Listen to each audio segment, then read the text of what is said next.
இன்றைக்கு கேரள அரசு ஒரு போலீஸ் ஸ்டேஷனை திறந்து அந்த பகுதியில் நாங்கள் யார் மீது வழக்கு போடுவோம் என்று சொல்லுவது கேரள அரசினுடைய அத்துமீறிய செயலாகும். எத்தனையோ உரிமைகளை தமிழ்நாடு அரசு அதிமுக அரசு விட்டுக் கொடுத்து விட்டது. ஒரு காலத்தில் ஓட்டு விடுகிற உரிமை தமிழ்நாட்டில் இருந்தது. ஒரு காலத்தில் போலீஸ் நம்ம இடத்துல இருந்தது. இப்படி எல்லா உரிமைகளையுமே கொண்டு போய் அதிமுக ஆட்சி காலத்தில் சரண்டர் செய்து விட்டார்கள். அதனுடைய விளைவுதான் இன்றைக்கு அந்த இடத்துல போலீஸ் ஸ்டேஷன் வைக்கிறார்கள்.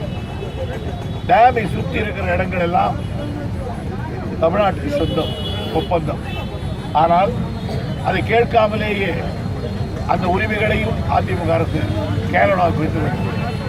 நல்ல காலம் டேமை விட்டுக் கொடுக்கவில்லை என்றால் உச்சநீதிமன்றம் நமக்கு வழக்கு எடுக்கிறது. ஆக எத்தனையோ பிரச்சனைகளை விட்டுக் கொடுத்தது, இதையும் விட்டுக் கொடுத்திருக்கிறார்கள்.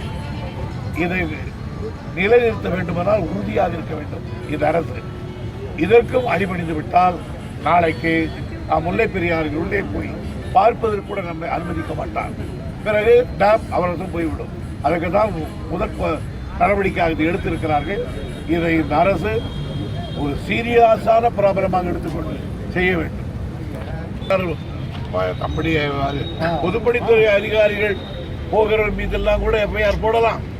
ஏன் மந்திரியே போனாலும் போடலாம். ஏனென்றால் அவர் கையில் கொடுத்துட்டாங்க.